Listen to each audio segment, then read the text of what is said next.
Salut à tous, c'est Charles Gauthier, j'espère que vous allez bien et que vous êtes en grande forme en ce jeudi 30 avril 2020. C'est le dernier jour du mois d'avril, demain c'est férié. On est donc sur une semaine un petit peu particulière et je t'emmène avec moi dans les enjeux de cette dernière journée pour terminer les deux jeux en cours. Allez, go!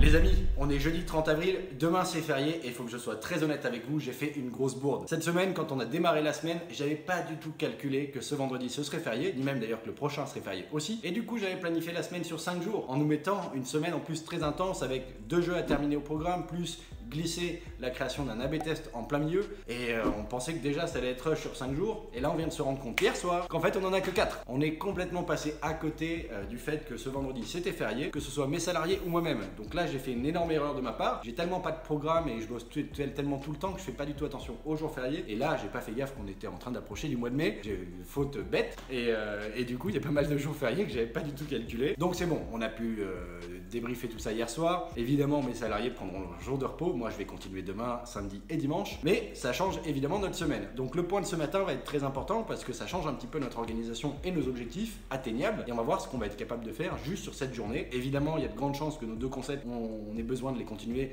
lundi prochain à minima. Donc on va croiser les doigts pour que cette journée se passe bien. Je t'emmène avec moi dans cette journée, tu vas voir, il y a pas mal de choses qui vont changer. J'attaque le point avec mes développeurs et je te débriefe tout ça juste après. Allez go, on attaque. Les amis, on sort de notre point du matin. Clairement, on s'est bien marré. On est tous passés à côté du fait que c'était férié. Pour être tout à fait honnête et transparent avec vous, aucun d'entre nous s'en était rendu compte. C'est une des compagnes d'un de mes développeurs qui l'a signalé hier soir et du coup, ça nous a mis la puce à l'oreille. Bon alors bien évidemment, je vais laisser mes salariés prendre leur jour de repos et profiter du week-end prolongé. Moi, je vais bosser demain, samedi et dimanche pour essayer d'avancer au mieux et de faire en sorte qu'on ne perde pas de temps sur ces projets. Et on va voir un petit peu ce qu'on est capable d'atteindre en une journée au lieu de deux sur les concepts en cours. Évidemment, on pourra certainement pas tenir tous nos objectifs qu'on s'était fixé lundi matin pour cette semaine, vu qu'on a une journée de moins. Mais on va essayer de faire au mieux et d'apporter du sens et de focus sur les choses qui nous paraissent les plus intéressantes. Donc en l'occurrence, je vais essayer de te débriefer un petit peu dans cette partie de la vidéo nos états d'avancement sur le Runner 3 et sur le Snake 1. Ce sont les noms de code des deux projets en cours cette semaine. Concernant le Snake 1, donc le Snake 1 c'est le projet de la semaine sur lequel on n'a pas fait de pause en plein milieu de semaine. L'autre, on a fait une pause pour faire un A/B test. Je t'invite à voir les vidéos précédentes. Et donc pour ce Snake 1, ça fait quelques jours qu'on est dessus de manière consécutive depuis mercredi, jeudi de la semaine dernière. Et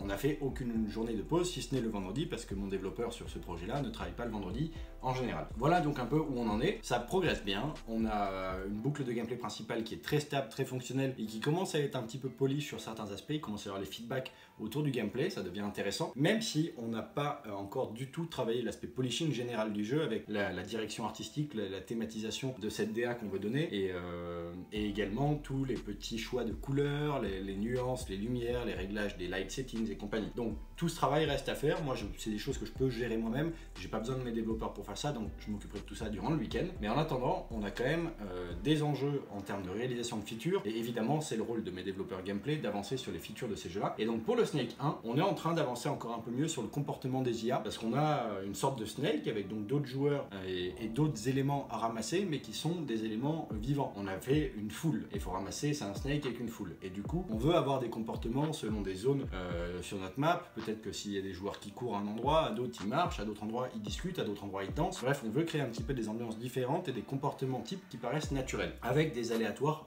pourquoi pas, entre les changements de zone, des pondérations d'animation et ainsi de suite. Donc on est en train de travailler sur cet arbre-là d'animation et ça devient intéressant parce que ça habille complètement l'expérience de jeu et ça amène du sens à notre expérience de jeu, au gameplay. En fait, ce qu'on veut pouvoir faire, maintenant qu'on a une boucle de gameplay principale qui est solide, stable et pas trop mal dimensionnée, il y a peut-être encore quelques réglages à faire, ce qu'on veut c'est pouvoir amener de l'histoire, de l'appui inconscient pour ce gameplay. C'est-à-dire que si notre thème est bien choisi, si le mouvement des joueurs, si l'ambiance générale de notre scène est bien pensée pour notre gameplay, alors peut-être que cette ambiance générale va permettre aux joueurs de mieux comprendre comment jouer au jeu, de mieux comprendre quel est l'objectif du jeu et du coup d'avoir une expérience de jeu plus intuitive, plus sympathique, plus hyper casu, tout en ayant de la profondeur parce que notre gameplay contient de la profondeur et donc on pense pouvoir solliciter l'attention de deux comportements types des hyper casual gamers, à savoir ceux qui sont les moins compétitifs et qui veulent juste se détendre. Ils pourront jouer, prendre du plaisir, progresser dedans, mais ceux qui ont un côté plus tryharder, un côté plus compétitif dans ce côté hyper casu pourront accéder à des perfects, à des petits moments de fever et donc des petits moments jouissifs qui comprennent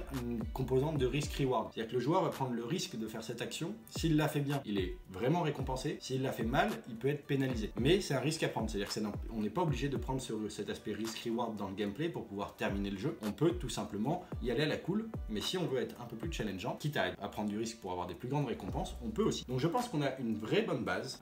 Je suis content de voir, peut-être ce soir, on aura encore un peu plus de base solidifiée et ces petits comportements à côté d'IA qui viendront embellir le tout. On n'aura pas du tout le polishing, la map n'est pas encore mise en place, on a juste des cubes, on est en mode prototypage là-dessus et des petits bonhommes animés. Mais on n'a pas encore toute l'ambiance générale. Donc moi je vais m'en occuper demain, je te partagerai ça dans la vidéo de demain. D'ailleurs à propos, pense à t'abonner à la chaîne YouTube en cliquant sur le bouton juste en dessous, comme ça tu pourras suivre l'évolution de ces projets et suivre notre aventure en plein confinement, puis certainement pour les semaines et mois à venir et années à venir parce qu'on n'est pas prêt de s'arrêter. Donc voilà, à part tes fêtes, je serais ravi que tu viennes nous rejoindre. Donc voilà pour le Snake 1, je pense qu'on a un bon jeu en devenir. Il va demander un peu plus de boulot si on veut pouvoir amener une vraie profondeur, ton complètement cohérente et complètement habillée. Donc je vais voir ce que je pourrais obtenir d'ici dimanche soir, déjà demain, parce que demain je serai tout seul, donc je vais quand même avancer sur les parties polishing sur les deux concepts, mais en particulier sur ce Snake 1 qui demande un peu plus de travail que le Runner 3. Et le Runner 3, je t'en parle dans quelques minutes. Et voilà, donc je pense qu'on va réussir quand même à avoir une belle semaine, même si on s'est fait surprendre par ce jour férié. Voilà pour le Snake 1. Pour le Runner 3, c'est un petit peu différent que le Snake 1.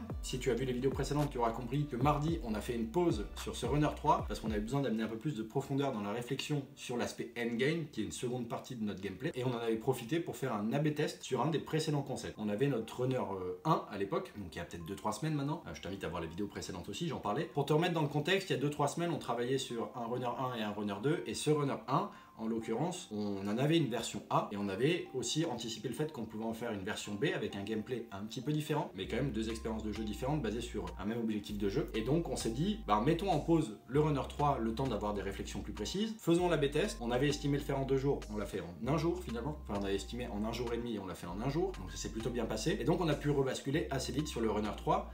Et là, on espère pouvoir aller suffisamment loin. On est en train de travailler sur le endgame qu'on a pu clarifier complètement hier. Donc hier, on savait parfaitement où on voulait aller pour le endgame.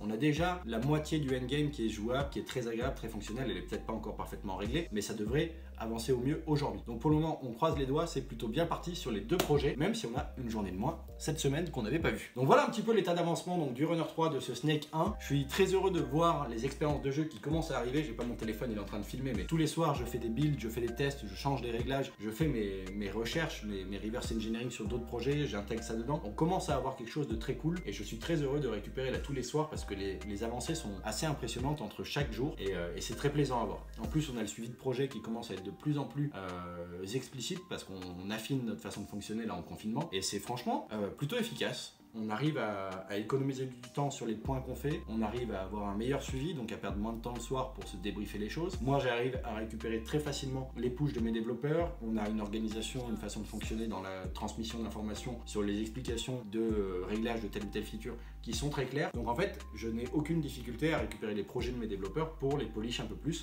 et c'est très agréable de travailler comme ça. Donc voilà un petit peu, cette semaine est vraiment très bonne, elle est surprenante parce qu'on se challenge sur plein de choses. Bon, on a été déjà ambitieux sur le programme des 5 jours et finalement on en a que 4, donc évidemment ça va être un peu en demi-teinte la fin de cette semaine, on va peut-être être un peu déçu par rapport à ce qu'on s'était fixé, mais il faudra qu'on reste réaliste par rapport aux 4 jours qu'on avait, donc on fera un point, débriefing, certainement lundi matin plutôt que ce soir parce qu'on va être en plein rush aujourd'hui, pour se dire ok, qu'est-ce qu'on a pu faire en 4 jours, est-ce qu'on a bien mené, est-ce qu'on doit en tirer des conclusions ou autre. On sait déjà qu'on doit tirer la conclusion de regarder le calendrier avant de prévoir nos semaines parce qu'on a tendance à oublier les jours fériés tous. Donc voilà. Mais bon, si on oublie les jours fériés, c'est peut-être aussi parce qu'on prend notre pied et donc c'est peut-être bon signe. Faut pas regarder ça du côté négatif. Évidemment, c'est à nous de nous adapter et de savoir comment réagir quand on s'est rendu compte de notre connerie. Mais voilà. Donc tout se passe bien, le moral est bon. Chez nous 3, tout va bien. Donc c'est plutôt une belle semaine. On a pas mal d'échanges avec des éditeurs aussi. C'est une semaine très intéressante. J'espère qu'elle te plaît aussi, toi aussi, à suivre de ton côté de chez toi. J'espère que tout va bien de ton côté. Tu vois, nous, tout va bien. Moi, ça fait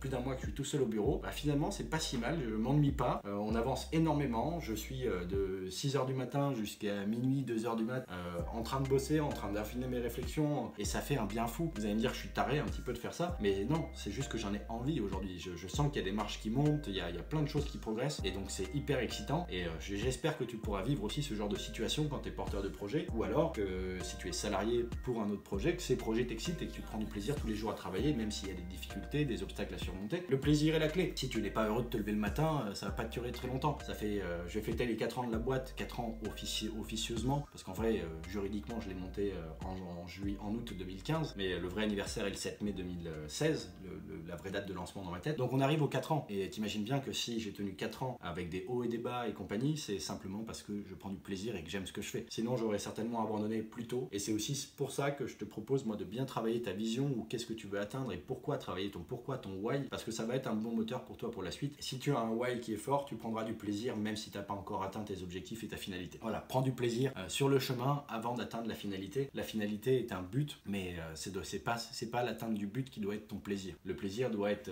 évidemment l'atteinte du but, mais également le chemin pour atteindre ce but. Voilà, bah écoute, je vais terminer ma vidéo là-dessus. Je pense qu'on n'est pas trop mal sur les enjeux de cette semaine. Petit aparté, peut-être juste une chose, on est en train de réfléchir à se créer un blend tree pour les comportements d'IA. Ça va nous prendre un peu de temps, mais je pense que ça nous servira sur de nombreux futurs projets. Donc on pourra peut-être aussi de temps en temps ne pas développer un jeu, mais développer 2-3 outils qui nous permettront de faire des meilleurs jeux demain. Voilà, c'est simplement l'aparté pour terminer cette vidéo, parce que c'est une discussion qu'on a eue tout à l'heure. Et voilà, mais c'est pas à l'ordre du jour aujourd'hui. Pour le moment, on termine le Runner 3 et le Snake 1. Je prépare les tests, je prépare les polishing de tout ça, et ça devrait bien se passer. Voilà pour cette fin de semaine. Du coup, je te dis à demain pour la prochaine vidéo. Demain, je serai tout seul, mais tu vas voir, il y a plein de choses qui vont avancer aussi, en particulier sur le polishing des 2 jeux. Donc je te dis à demain 20 h pour la prochaine vidéo. Je te remercie de m'avoir écouté. N'hésite pas à me mettre un gros pouce en l'air si tu as aimé cette vidéo. C'était encore une fois Charles Gauthier, fondateur de Hurtbox Games, en direct des locaux.